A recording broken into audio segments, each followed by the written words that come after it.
নির্বাচনকে কেন্দ্র করে প্রার্থীদের ব্যক্তিগত জীবন নিয়ে নানা ধরনের আলাপ হয়। রাজনৈতিক ব্যক্তিদের সমালোচনা করলে কি গীবতের গুনাহ হবে? উত্তর হলো, নির্বাচনকে কেন্দ্র করে প্রার্থীদের ব্যক্তিগত জীবন নিয়ে যে সমস্ত আলাপ আলোচনা হয়, সেগুলোতে যদি তাদের ব্যক্তিগত ইস্যুগুলোকে তুলে এনে সমালোচনা করা হয়, সেগুলো গীবতের অন্তর্ভুক্ত হবে। নির্বাচনে কেউ দাঁড়ালে তার গীবত হালাল হয়ে যায় না।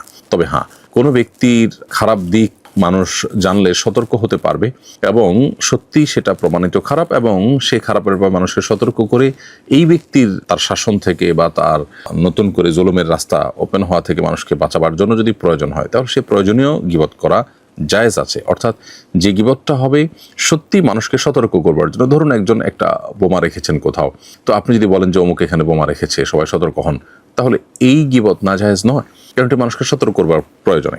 এখন এটা একজন মানুষ যখন করবেন তখন তার আল্লাহর ভয় থাকতে হবে। তিনি আসলে হারামকে হালাল করবার জন্য জাস্ট একটা ফাঁদ তৈরি করলেন, একটা নিজে থেকে একটা ফতোয়া বের করে নিলেন, এটা যেন না হয়। বরং সত্যি তিনি যার সমালোচনা করছেন তার দ্বারা মানুষ ক্ষতিগ্রস্ত হতে পারে, সেজন্য মানুষকে ক্ষতির হাত থেকে রক্ষা করার জন্য করছেন, এটি হলে সেটি জায়েজ হতে পারে, অন্যথায় সেটা কিন্তু জায়েজ হবে না।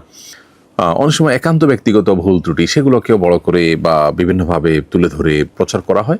উদ্দেশ্য থাকে তাকে হেয় করা এবং প্রতিপক্ষ হিসেবে তাকে ঘায়েল করা, এগুলো সম্পূর্ণ নাজায়েজ।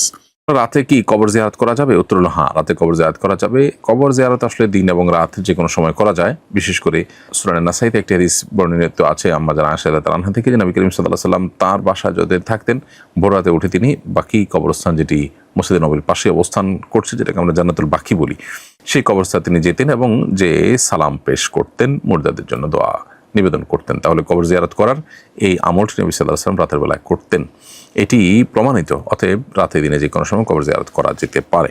নির্বাচনী প্রচারণার কাজ করে টাকা গ্রহণ করার বিধান জানতে চাই।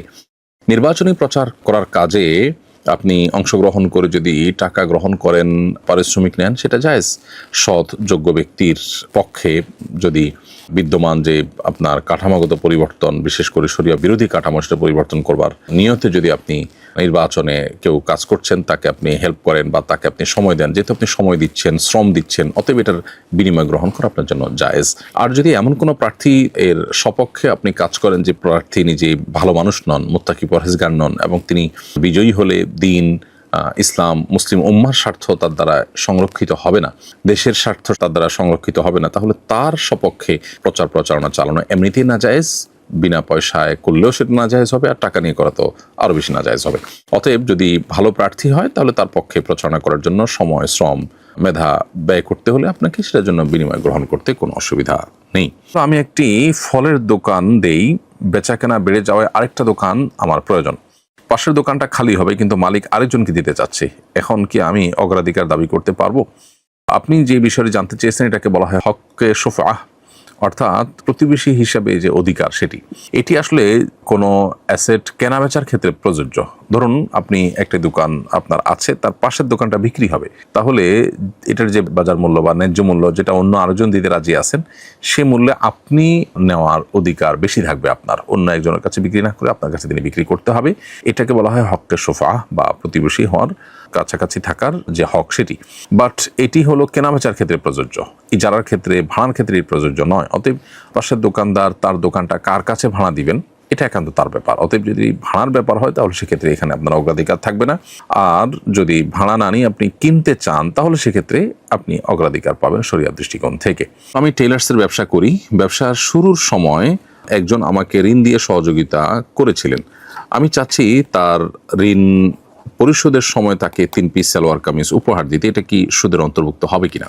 উত্তর হলো না, এটা সুদের অন্তর্ভুক্ত হবে না, বরং এটা ঋণ পরিশোধের ক্ষেত্রে যে আপনার সুযোগটা রয়েছে শরিয়ার দৃষ্টিকোণ থেকে, সেটা হলো যে কেউ যদি ঋণ দেয় এবং তিনি ঋণের বিপরীতে কোনো সুবিধা নেওয়ার কোনো উদ্দেশ্য, ইন্টেনশন, চুক্তি কোনো কিছুই তার না থাকে, তো সেক্ষেত্রে আপনি ঋণ গ্রহীতা হিসাবে টাকাটি ফেরত দেওয়ার সময় যদি কিছু বাড়িয়ে দেন তার প্রতি যে কৃতজ্ঞতা বোধ সেই জায়গা থেকে, তাহলে সেটা নাজায়েজ নয়, এটা সুদের অন্তর্ভুক্ত হবে না। সুদের অন্তর্ভুক্ত হবে তখন যখন দেওয়াই হয় অতিরিক্ত লাভের আশায়, এবং সেটা চুক্তি হতে পারে, অতিরিক্ত লাভের ব্যাপারটা আপনার ক্লিয়ার করে হতে পারে, এরকম যদি হয় তাহলে সেটা আপনার সুদের আওতায় পড়বে, অন্যথায় এটি সুদের আওতায় পড়বে না। এটা আপনি তাকে কৃতজ্ঞতার উপহার হিসাবে বা কৃতজ্ঞতার উদাহরণ হিসাবে, নমুনা হিসাবে, নিদর্শন হিসাবে আপনি দিতে পারেন। আমি নৌবাহিনীতে চাকরি করি, সেখানে একটি নিয়ম হলো কোনো কর্মী বাহিরে কোনো চাকরি ব্যবসা কিছু করতে পারবে না, কিন্তু আমার আর্থিক সংকটের কারণে আমি ছুটির সময়গুলোতে পাঠাও বাইক চালাই। এখন এ থেকে অর্জিত টাকা আমার জন্য হালাল হচ্ছে কিনা? উত্তর হলো, যদি স্পেসিফিক বলা থাকে যে চাকরি এবং ব্যবসা করতে পারবেন না, তাহলে সেক্ষেত্রে আসলে এই পাঠাও বাইক চালানোটা চাকরি কিংবা ব্যবসা কোনোটার মধ্যে পড়ে না। আর যদি আপনি অন্য কোনো কাজ করতে পারবেন না উপার্জনের জন্য, এরকম কোনো শর্ত দেওয়া থাকে, তাহলে সেক্ষেত্রে সেই শর্ত মেনেই যদি আপনি চাকরি নিয়ে থাকেন, তাহলে শর্তটা আপনাকে পূরণ করতে হবে, মেনটেন করে চলতে হবে। অতএব ছুটির সময়ও এটি আপনার জন্য খেয়াল করা তখন কর্তব্যের অংশ হবে। স্ত্রীর সাথে ঝগড়া লাগলে মাঝে মধ্যে আমি বিরহের গান গাই, কখনো কখনো শুনি, এতে কি স্ত্রী তালাক হয়ে যাবে?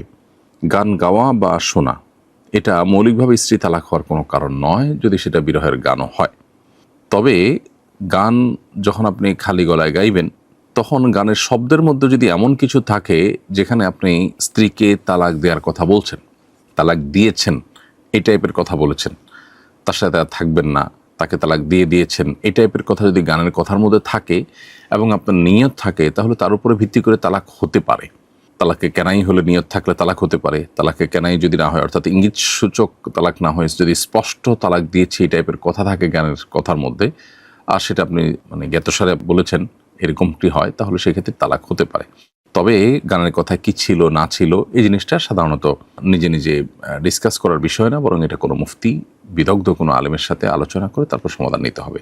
তবে সাধারণ যে বিরহের গানগুলো থাকে সেগুলোতে তালাকের কথা থাকে না, অতএব সেগুলো গাওয়ার কারণে তালাক পতিত হওয়ার কোনো কারণ নেই, এবং সেগুলো শোনার কারণেও তালাক পতিত হওয়ার কোনো কারণ নেই।